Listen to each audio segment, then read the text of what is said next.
Jamii imetakiwa kuondokana na dhana hasi kuhusu ushiriki wa wanawake katika mchezo wa mpira wa miguu, kwani michezo ni sehemu muhimu ya kujenga afya bora, kukuza vipaji na kuwawezesha wanawake kupata fursa za ajira. Wito huo umetolewa na mkurugenzi wa idara ya michezo na utamaduni katika Wizara ya Elimu na Mafunzo ya Amali Zanzibar, Bi Hafsa Abudu Tali, wakati wa ufunguzi wa mafunzo ya ukocha yaliyofanyika katika skuli ya sekondari ya Abudu Jumbe Mwinyi Ford mkoa wa Mjini Magharibi. Mfumo utatuma ujumbe kwa mmiliki wa chombo kupitia simu ya mkononi baada ya kufanya kosa, pamoja na nambari ya malipo, yaani control number anayotakiwa kulipia si zaidi ya siku 14.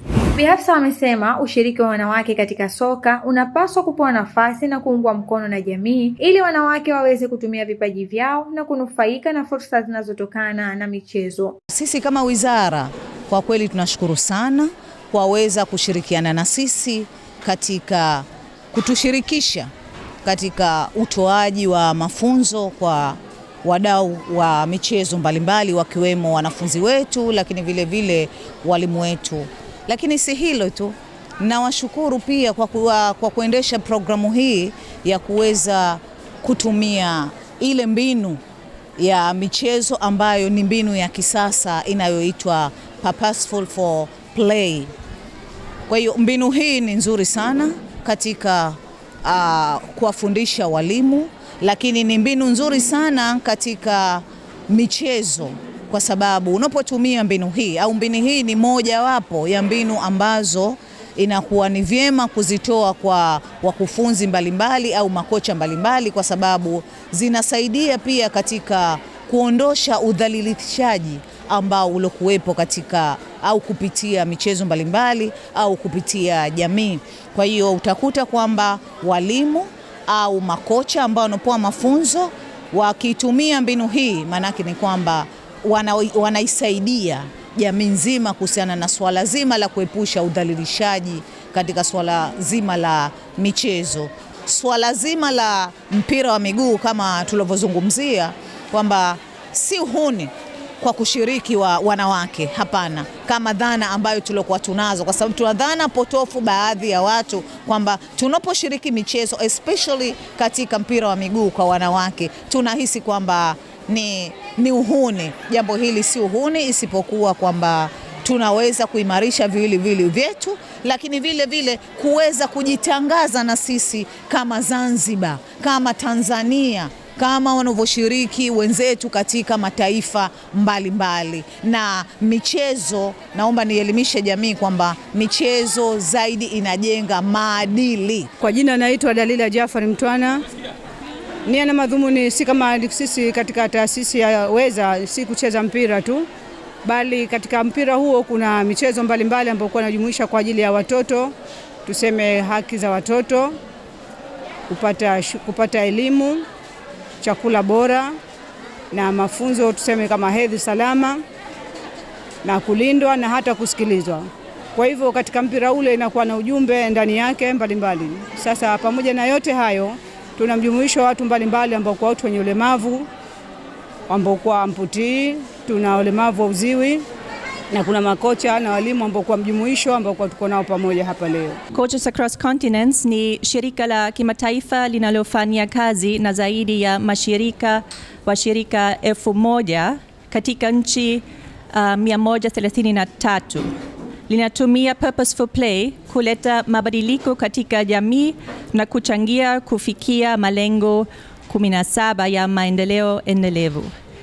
Tunajivunia kuwa Weza imetambuliwa rasmi kama Global Center for Purposeful Play, moja ya vituo vya Coaches Across Continents vya utaalamu na uongozi nchini Tanzania. Mimi naitwa Mariam Charles, ni mkurugenzi mtendaji wa jumuiya ya Zanzibar Youth Sport Initiative ZAYOSI.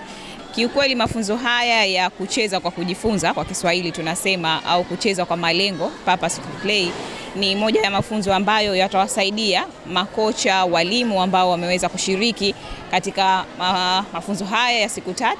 Kwanza uwezo wao, tunajua kucheza ni muhimu na kucheza ni haki ya kila mtoto, lakini pia sio tu kucheza, lakini wataona ni namna gani wanapoweza kukaa na watoto namna gani wanapoweza kuwa wanafundisha watoto pia waweze kujifunza vitu vingine extra zaidi kama masuala ya life skills, masuala ya SRH. Kwa ni muhimu sana na itaenda kuwajengea uwezo mkubwa makocha ambao na washiriki wote kiujumla walioshiriki katika mafunzo haya. Kwa jina naitwa Asha Hamis Saidi. Mimi ni kocha ambaye nina cheti cha level D ya CAF. Pia ni kocha wa Weza. Changamoto unajua zipo kwa wazazi.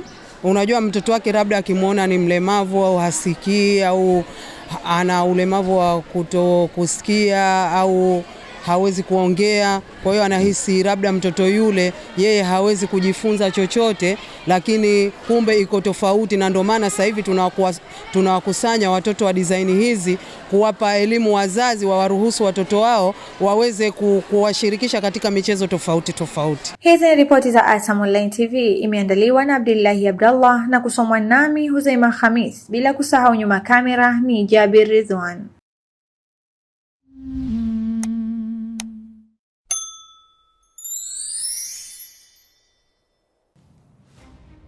Suala la ajali za barabarani limekuwa ni janga kubwa hapa nchini, na sababu kubwa inayopelekea ajali hizo ni madereva kudharau sheria na taratibu za usalama barabarani. Hivyo serikali kwa kutambua umuhimu wa suala hili imeiagiza Wizara ya Ujenzi na Uchukuzi kuhakikisha tunaweka kamera za barabarani ambazo zitasaidia kuchukua makosa kama mataifa mengine yaliyoendelea yanavyofanya. Katika juhudi za kuimarisha usalama barabarani Zanzibar, Mamlaka ya Usafiri na Usalama Barabarani Zanzibar imeanza kutumia teknolojia ya kisasa ya rada kamera na speed kamera. Kupitia kamera hizi, endapo dereva atazidisha mwendo wa chombo kinyume na viwango sahihi kilichowekwa katika maeneo husika, kuendesha chombo cha maringi mawili bila kuvaa kofia ngumu yaani helmet, kupakia mizigo au abiria kinyume na utaratibu, pamoja na makosa mengine yote yaliyoorodheshwa katika sheria namba 7 ya mwaka 2003 ya sheria ya usalama barabarani, kamera hizi zitarekodi makosa, muda, eneo pamoja na nambari ya usajili ya chombo.